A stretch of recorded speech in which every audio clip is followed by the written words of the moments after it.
Those of you who follow this channel or my Let's Play channel, Degenerate Plays, where I actually play through these games, you probably know that I'm a pretty big fan of Metal Gear Solid. When it comes to Metal Gear Solid 3's remake, Delta, I have high hopes for it just in the sense that everything they've shown us so far, for the most part, has been basically a one-to-one recreation of the original game, just with expanded gameplay mechanics, the option for a different camera angle, and stuff like that. And I would say more enhanced survival elements. Other than that, it's like the script is pretty much the same. They're doing a pretty good job from everything we've seen, and the game is launching very soon. But that said, there are a couple of big problems around the multiplayer mode, Fox Hunt, which are making people ask some questions. The first of these is that it got completely delayed. Now, you might think, oh great, the game got delayed. No, the game didn't get delayed.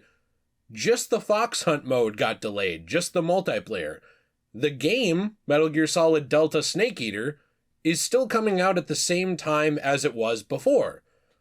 But the Fox Hunt mode has gotten pushed back to fall 2025, which was a statement made by Konami on their website, who did not give a release date, I can't speak today, or a reason for their delay. What's interesting about this, though, is it kind of, it was unexpected. It got pushed back on the website, obviously. The company updated the game's marketing materials. Basically, it's just something where people were not expecting this, but it got delayed. And so I guess some people can say, okay, well, it got delayed, but what's that fake Miyamoto quote that I don't think he actually ever said? It's like a rushed game is never good, but a delayed game can be good or something like that. So a lot of people are like, okay, well, maybe it can still be good. But I think a big problem was it was also announced that it will not have crossplay, which is a big issue with multiplayer games and their longevity, especially with dwindling player counts over time, as is the nature of any game. So we're going to talk about this for a couple minutes today. And at the end of the day, I know there will be a lot of people who don't care, who are Metal Gear fans, who never liked Metal Gear Online. They don't care about Fox Hunt. To them, Metal Gear is just a single-player series. That's how they enjoy it, and they're not going to care. But I do think it's still worth talking about because it is an actual overall part of this remake. It is something that is entirely new, the Fox Hunt mode, a new spin on the gameplay. And it is something that there are also a lot of people who are excited about. So hopefully in time, this will become a nothing burger. The game will come out. Eventually the multiplayer will come out. It'll be good.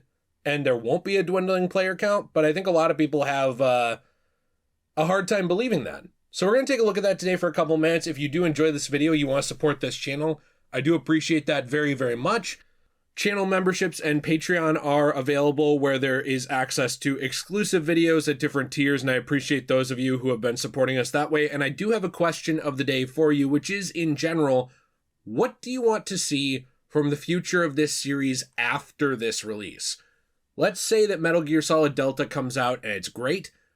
Are you going to want more remakes? Are you going to want the original games from the MSX remade?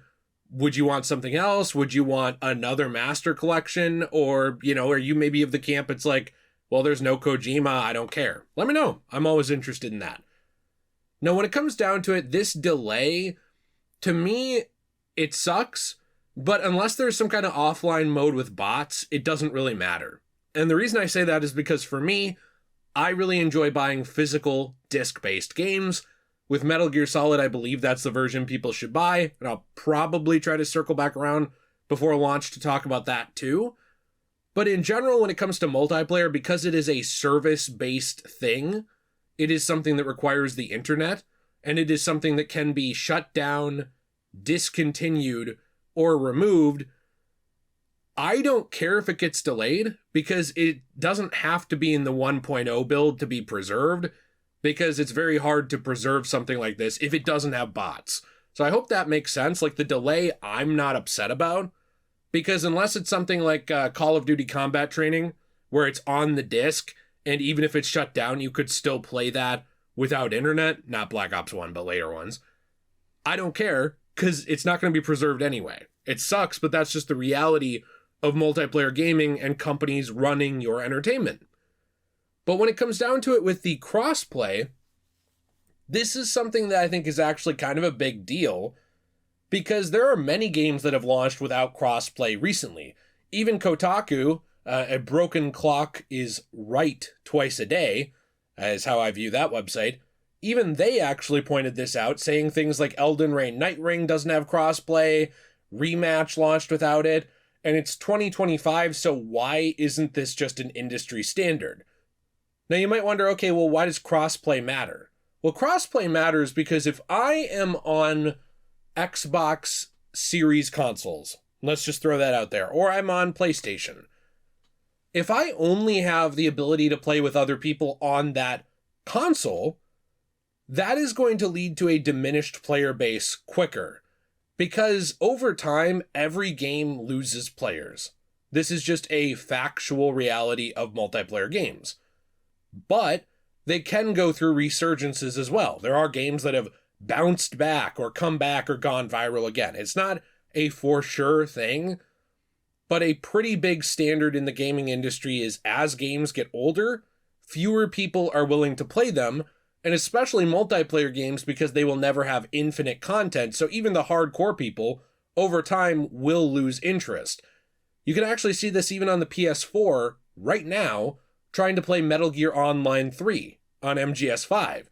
Now, the PS4 itself, it's not like we're talking about the PS1 here. This isn't like a, 30-year-old console, basically. We're talking about something from just last gen, before this current gen. It's not actually easy to find matches on that multiplayer. That's a good example of this, and it's even within the Metal Gear series itself.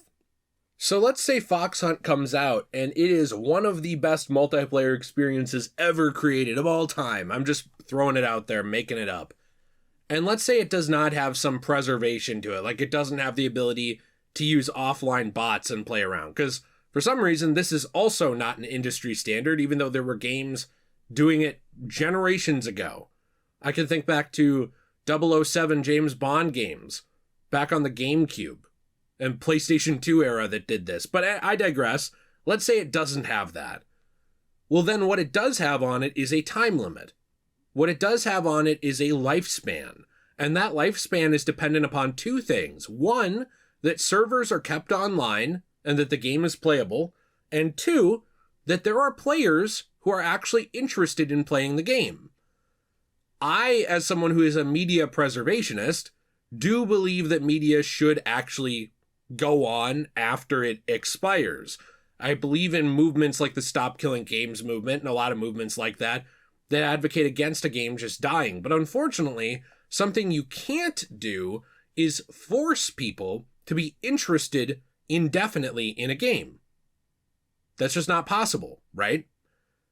Well, you now have a set lifetime on the game because that player base will dwindle, and that player base, if it is not connected to another player base, is now even smaller. And this will also be affected by how popular a console is. I'm not going to do some console wars BS. I am not a 12-year-old or an unemployed 40-year-old who has to rally behind some plastic box for my identity.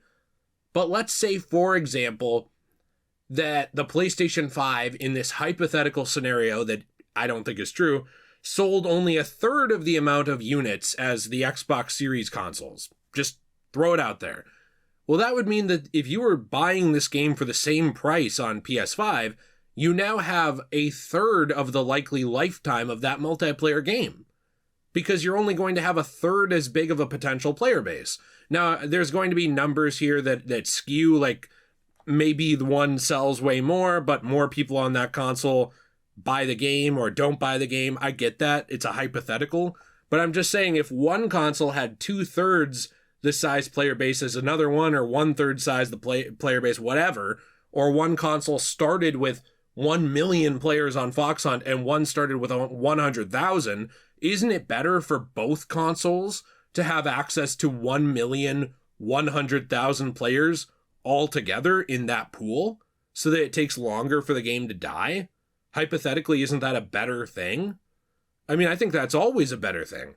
Obviously, assuming that the game runs at essentially the same frame rate and tech specs for the most part, where nobody has an unfair advantage, which is why crossplay with PC becomes such a contentious thing, because whether you love or hate PC, shooters and things like that, they're much easier to play with a mouse. It's just more precise. So obviously with that, there's going to be some caveats. But in general, I think it's really a shame that this is happening, because not only is it getting delayed, which is a bad look to a lot of people, I don't care, but it is. But also now there is the fact that it's not going to have crossplay, which means that essentially you're going to have a much more limited lifespan for the game. I think it's a shame because, you know, Konami, in general, I am rooting for them to do good, and I like a lot of what they've done. I know anytime I mention a negative, everyone's like, oh, you're hating on them. No, I was one of the few people saying that I thought Silent Hill 2 Remake looked pretty good, even back when we were seeing pretty much unfinished beta gameplay of James fighting people. I was one of the few people who wasn't dogging on that game and saying, this looks like trash, they suck.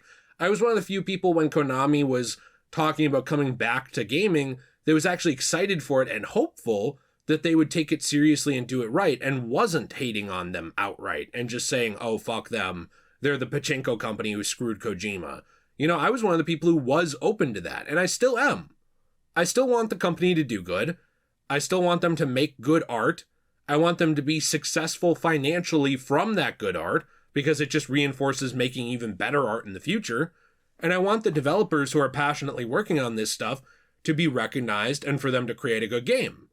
But at the same time, I think these are just bad choices. Delaying the one mode, it looks bad to a lot of people. Maybe not me, but a lot of people. Having this lack of preservation because of your choices around crossplay, things like that, it's also just a poor choice for the lifespan of the game. There's a lot of controversies going on right now with this game, and it seems to me like they're not doing a very good job right now navigating it PR-wise, and so I'll be interested to see what happens when the game comes out. I mean, at the end of the day, the core gameplay is single player. The core game itself is the recreation of MGS 3 and its story mode, and if that isn't good, a lot of this other stuff won't matter. So I think at the end of the day, we have to wait and see what happens with that. It's looking good to me so far. Fingers crossed, but I'm interested to hear your thoughts in the comments down below. If you enjoyed today's video, you want to leave a like, subscribe, I appreciate that very, very much. Like I said, channel memberships, things like that are available. They help keep the lights on around here, and I appreciate those of you who have joined those. So thank you to you, showing you on the screen right now, bada bing, bada boom. And I also wanted to say we do have other ways to support our channel, like a Fortnite code, DJAY123, and our own website and store, cosmobunny.shop. Now, we use this website to create coasters, keychains, trays, and more out of recycled paper. These are made from resin and recycled paper from damaged books. So there's damaged comics, manga, magazines everywhere. A lot of them end up in landfills. No, not on our watch. What we do is we take these things, we turn them transformatively through a new medium, using a piece of that in a transformative manner to create a new style of art, and then we recycle the rest and keep that out of landfills. Discount code DJAY123 for 10% off your first purchase over there. Have a fantastic day, and as always, everyone, stay shway.